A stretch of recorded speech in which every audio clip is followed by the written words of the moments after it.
नमस्कार, हिमाचल समाचार में आपका स्वागत है। आज के मुख्य समाचार।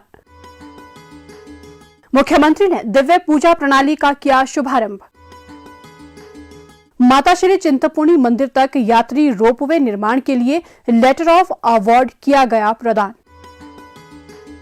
मुख्यमंत्री ठाकुर सुखविंदर सिंह सुक्खू ने आज प्रदेश विधानसभा में विभिन्न सवालों के दिए जवाब। मुख्यमंत्री ने किया आईटी पार्क चेतरू का औचक निरीक्षण और 1 वर्ष में कार्य पूरा करने के दिए निर्देश। मुख्यमंत्री राहत कोष के लिए अंशदान। और अब समाचार विस्तार से। मुख्यमंत्री ठाकुर सुखविंदर सिंह सुक्खू ने आज राज्य की पहली ऑनलाइन पूजा प्रणाली दिव्य पूजा प्रणाली का शुभारंभ किया। इसके माध्यम से भक्तों को घर बैठे ही ऑनलाइन पूजा की सुविधा उपलब्ध होगी। कांगड़ा जिला के माता ब्रजेश्वरी मंदिर, माता चामुंडा मंदिर और माता ज्वालामुखी मंदिर में वेबसाइट kangratamples.hp.gov.in के माध्यम से वर्चुअल पूजा की सुविधा प्रदान की गई है।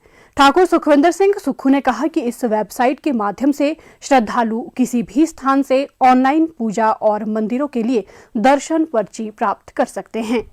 इस प्रणाली के माध्यम से भक्तों के लिए दान प्रक्रिया को सुव्यवस्थित किया गया है। दान की गई राशि की ऑनलाइन रसीद की सुविधा उपलब्ध होगी। उन्होंने कहा कि वेबसाइट पर विशेष अवसरों के लिए ई पूजा बुकिंग, सराय बुकिंग, ऑनलाइन प्रसाद प्राप्त करने, ऑनलाइन दान करने के साथ साथ मूर्तियों तथा पुस्तकों सहित धार्मिक वस्तुओं की खरीद की सुविधा भी उपलब्ध करवाई गई है। जिला प्रशासन ने भक्तों के घर द्वार तक इन वस्तुओं की निर्बाध पहुंच सुनिश्चित करने के लिए भारतीय डाक विभाग के साथ समन्वय किया है। मुख्यमंत्री ने कहा कि पर्यटकों को आकर्षित करने के लिए राज्य सरकार धार्मिक पर्यटन को बढ़ावा देने के लिए विभिन्न कदम उठा रही है। इस अवसर पर मुख्यमंत्री ने चामुंडा नंदिकेश्वर मंदिर ट्रस्ट का वर्ष 2024 का कैलेंडर भी जारी किया। ऊना जिला में माता श्री चिंतपूर्णी मंदिर तक यात्री रोपवे के विकास के लिए रोपवे और rapid transport system development corporation limited Himachal Pradesh के निदेशक श्री अजय शर्मा ने आज जिला कांगड़ा के धर्मशाला में मुख्यमंत्री ठाकुर सुखविंदर सिंह सुक्खू की उपस्थिति में messrs sky Himalaya ropeways private limited के प्रबंध निदेशक श्री अमिताभ शर्मा को लेटर ऑफ अवार्ड कार्यपत्र प्रदान किया। इस अवसर पर मुख्यमंत्री ने कहा कि 1.1 किलोमीटर लंबे इस हवाई रोपवे का निर्माण 76 करोड़ 50 लाख रुपए की लागत से किया जाएगा। इस अत्याधुनिक परिवहन प्रणाली से दोनों ओर प्रति घंटा 700 यात्रियों की आवाजाही सुनिश्चित होगी। साथ ही यहां आने वाले पर्यटकों व श्रद्धालुओं को एक नया यात्रा अनुभव भी होगा। उन्होंने कहा कि ये परियोजना राज्य के युवाओं को प्रत्यक्ष और अप्रत्यक्ष रूप से रोजगार प्रदान करेगी और धार्मिक पर्यटन को भी नई गति मिलेगी। ठाकुर सुखविंदर सिंह सुक्खू ने कहा कि माता श्री चिंतपूर्णी मंदिर का ऐतिहासिक और आध्यात्मिक महत्व है। हिमाचल प्रदेश स्थित शक्तिपीठों में इसका प्रमुख स्थान है। उन्होंने कहा कि माता श्री चिंतपूर्णी मंदिर में रोपवे सुविधा से न केवल भीड़भाड़ से राहत मिलेगी बल्कि तीर्थ यात्रियों की सुरक्षित और निर्बाध आवागमन सुनिश्चित होगा। राज्य सरकार तीर्थ यात्रियों के लिए यादगार अनुभव और सुविधा प्रदान करने के लिए धार्मिक स्थानों में बुनियादी ढांचे को विकसित करने के लिए विशेष अधिमान दे रही है। उन्होंने messrs sky Himalaya ropeways private limited को इस परियोजना को समयबद्ध पूर्ण करने के निर्देश दिए ताकि श्रद्धालुओं और स्थानीय लोगों को अतिशीघ्र बेहतर सुविधाएं मिल सके। विधानसभा में मुख्यमंत्री ने विभिन्न विकासात्मक कार्यों के लिए आवंटित राशि के अनुपयोग के बारे एक सवाल का जवाब देते हुए कहा। माननीय सदस्य ने बड़ा अच्छा सवाल किया कि कौन रिस्पॉन्सिबल है। 2020-21 में जयराम ठाकुर जी की सरकार थी, 2021-22 में जयराम ठाकुर जी की सरकार थी। अब भर्तियों पर चर्चा लाए तो इन्होंने आज वॉकआउट इसलिए करना था क्योंकि इनकी जो नाकामी थी वो नज़र आ रही थी। तो पहले ही हमें पता है कि वॉकआउट करने के लिए आते हैं, चर्चा पर तो भाग लेने आते नहीं हैं, तो वॉकआउट करने के लिए इनके पास जवाब नहीं है। जिस तरह भर्तियों में धांधली होती रही उस तरह 20-21 में इस नाकाम सरकार ने, जो माननीय हुशार सिंह जी ने पूछा है, बिल्कुल सही कहा। शेड्यूल कास्ट 12 प्रोग्राम 21 में जो बेचारे अनुसूचित जाति के हमारे भाई हैं जिन पर खर्चा होना चाहिए था, 20-21 में में 408 करोड़ 37 लाख रुपया ये खर्च करने में नाकाम रहे और 21-22 में 611.26 करोड़। अनुसूचित जाति के बड़ी बातें ये लोग करते हैं, इस फंड को ये खर्च नहीं कर सके 20-21 में, 21-22 में। हम तो डबल खर्च कर रहे हैं, हमारे पास तो पैसा रह ही नहीं रहा।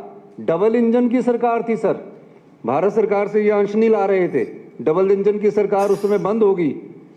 डबल इंजन की सरकार ने इन्हें पैसा नहीं दिया क्योंकि ये सिर्फ रूटीन गवर्नमेंट चला रहे थे, आया राम की तरह सरकार चला रहे थे, खर्चा करने में ज़्यादा विश्वास नहीं कर रहे थे क्योंकि इन लोगों को पता ही नहीं लग रहा था कि सरकार में हमने किस दिशा में क्या नीति तय करनी है।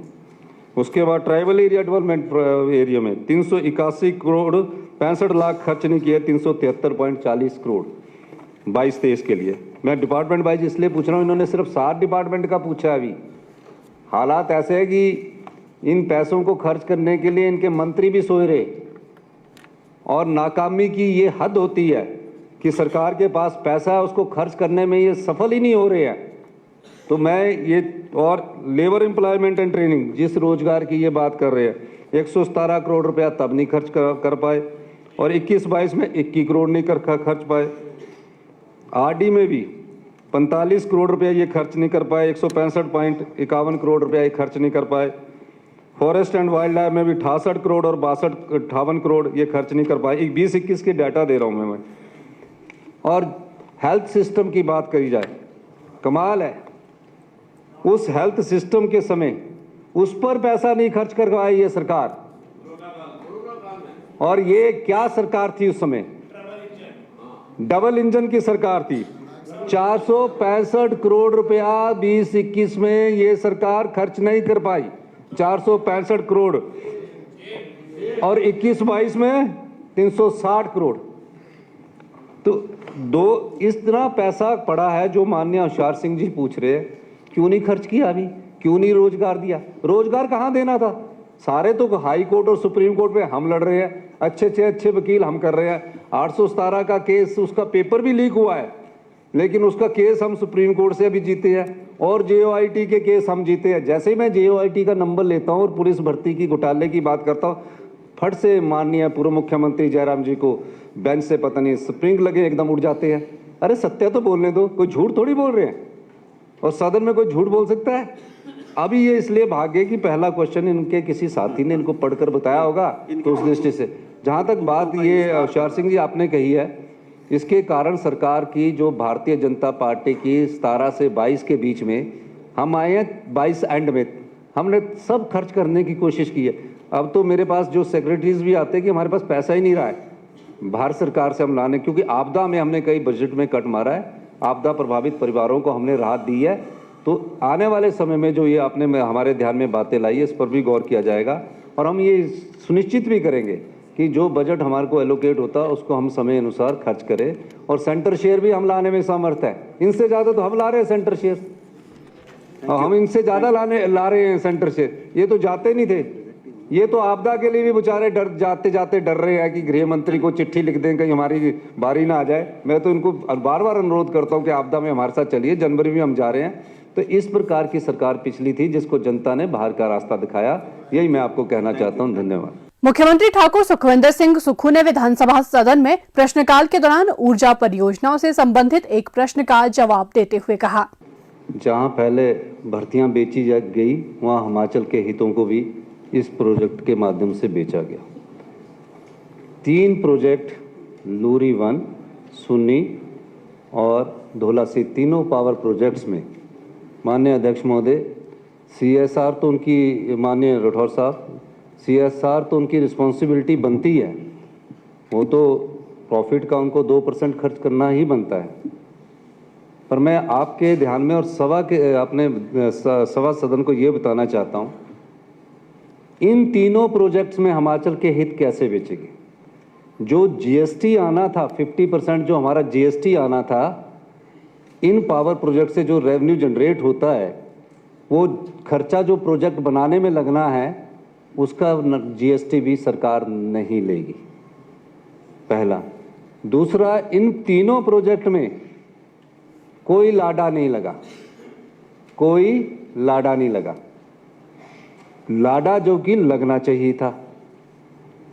हमारी सरकार बनी, हमने कहा हम हिमाचल के हितों से कोई समझौता नहीं करेंगे।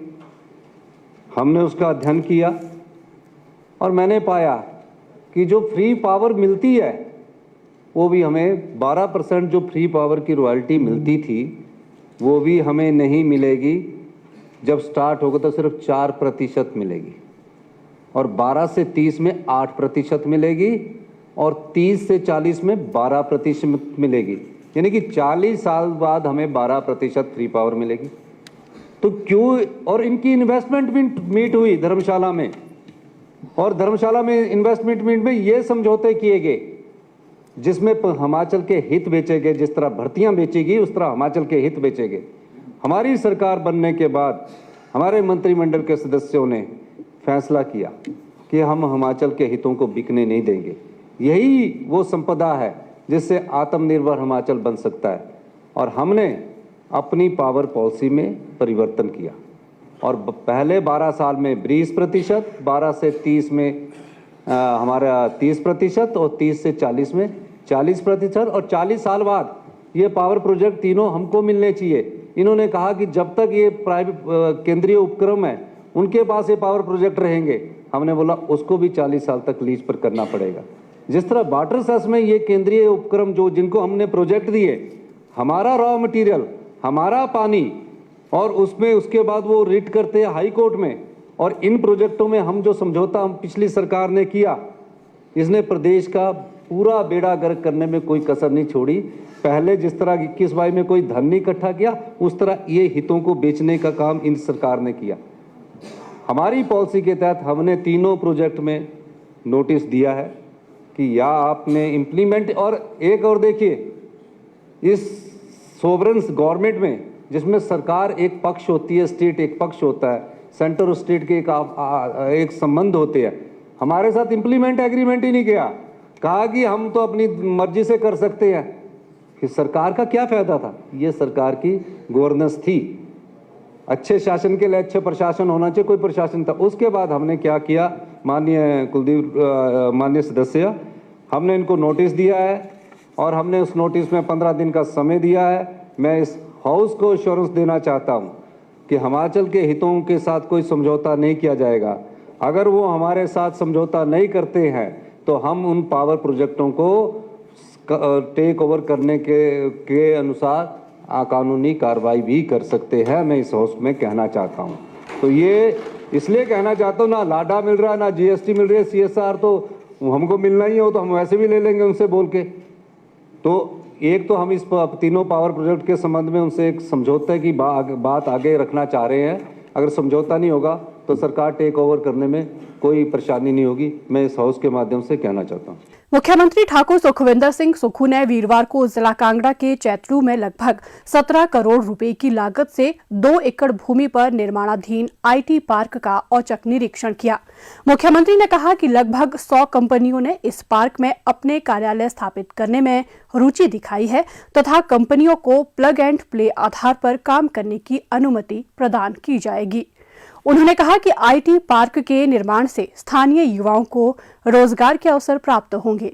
मुख्यमंत्री ने कहा कि वर्तमान राज्य सरकार कांगड़ा जिला को आईटी हब के रूप में विकसित करने के प्रयास कर रही है ताकि राज्य के विकास को गति मिल सके।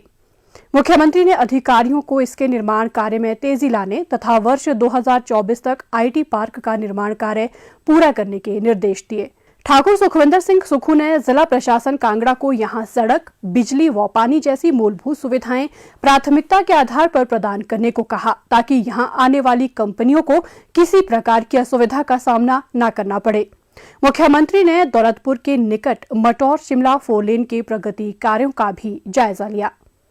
मुख्यमंत्री ठाकुर सुखविंदर सिंह सुक्खू को वीरवार को तपोवन धर्मशाला में Himachal Pradesh BEd college association के प्रतिनिधि मंडल ने मुख्यमंत्री राहत कोष के लिए 11 लाख रुपए का चेक भेंट किया।